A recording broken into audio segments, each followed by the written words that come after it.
چاہیے. پڑھائی کے بغیر جو ہوتا ہے بندہ اچھا نہیں لگتا. علم شریعت بندے کے پاس ہونا چاہیے. علم شریعت کے ساتھ بندہ اپنے آپ کو بھی جہنم سے بچا سکتا ہے, احباب کو بھی بچا سکتا ہے, گھر والوں کو بھی. سبحان اللہ. سمجھے, مقصد تو جہنم سے بچنا ہے, نبی پاک کے ساتھ رہنا ہے. ٹھیک ہے نا, حضور کے قدموں کے ساتھ منسلک رہنا ہے اور جہنم سے بچنا ہے. تو جہنم سے آپ انہی طریقوں سے بچ سکتے ہیں. آپ کو پتہ ہوگا کہ حضور نے کس چیز سے منع کیا ہے اور کس چیز کے کرنے کا حکم دیا ہے. تو جن چیزوں کے کرنے کا حکم دیا ہے ان کو بجا لانا اور جن سے روکا ہے ان کو چھوڑ دینا, یہی جنت کا راستہ. سبحان اللہ. سمجھ آ گیا؟ آپ اسی پہ کیا ہے عمل کریں. سمجھ آ گیا آپ کو؟ بے شک. اب دیکھیں, نبی علیہ الصلوۃ والسلام مقام طائف پہ تشریف لے گئے. وہاں آپ نے کیا ہے اسلام کی تبلیغ کی. تو طائف والوں نے حضور علیہ الصلوۃ والسلام کو پتھر مارے, آپ کی نالین پاک جو ہے خون سے بھر گئی. اللہ. تو واپس آئے. پھر کچھ عرصہ شاب ابی طالب میں بند رہے, جہاں نہ کوئی کھانے کی چیز پہنچ سکتی تھی, نہ پینے کی چیز پہنچ سکتی تھی, نہ کوئی ملاقات کرنے والا جا سکتا تھا. وہاں بھی بند رہے.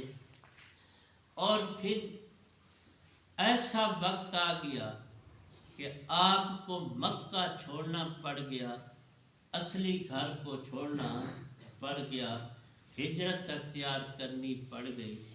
تو پھر آپ غار ثور میں بھی چند دن رہے, ان کی بھی تکلیفیں اٹھائیں. تو آپ اس میں غور کریں کہ نبی علیہ الصلوۃ والسلام کا مقام طائف میں پتھروں کی تکلیف اٹھانا, شاب ابی طالب میں بند ہو کر بھوک اور پیاس کی تکلیف اٹھانا, اور مکے کو چھوڑ کر سفر کی تکلیف اٹھانا, اور غار ثور کی تکلیف اٹھانا, اور ہجرت کے راستے میں دشمنوں کے تعاقب کی تکلیف اٹھانا, یہ سب کچھ کس لیے تھا؟ اس لیے تھا کہ اسلام کا سر بلند رہے. سبحان اللہ. سمجھ گئے کس لیے تھا؟ صرف اس لیے تھا کہ اسلام کا سر بلند رہے. تو یہ تمام تکلیفات اٹھا کر مصطفیٰ نے ہمیں سبق دیا ہے کہ اسلام کی خاطر کچھ بھی برداشت کرنا پڑے تو کیا کرو, اسلام کا ساتھ چھوڑنا نہیں.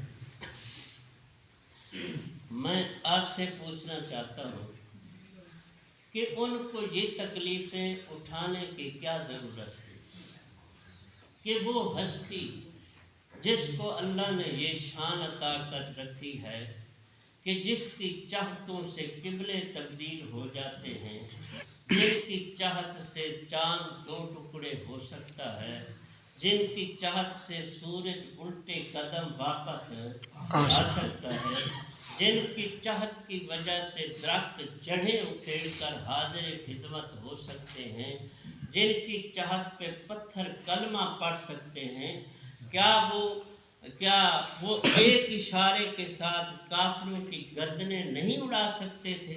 ان کو یہ تو طاقت حاصل تھی کہ ایک اشارہ کرتے تو سب کی گردنیں جدا ہو جاتی, سر دھڑ سے جدا ہو جاتے. یہ طاقت تھی, باوجود اس کے یہ تکلیفیں کیوں اٹھائی ہیں؟ یہ تکلیفیں اٹھا کے امت کو سبق دیا ہے. یہ نہیں ہے کہ آپ کوئی مجبور تھے, مجبور نہیں تھے. امت کو سبق دینا مقصود تھا کہ جب اسلام پہ ایسا وقت آ جائے تو جائیدادوں کو نہیں دیکھنا, اپنے رشتہ داریوں کو نہیں دیکھنا, اپنی تکلیفوں کو نہیں دیکھنا, وطن کو نہیں دیکھنا, سب کچھ نثار کر کے اسلام کا جھنڈا بلند رکھنا ہے. سبحان اللہ. یہ سبق دیا ہے. اس خاطر یہ ساری تکلیفیں برداشت کی تھی. سمجھ آ گیا آپ کو؟ اللہ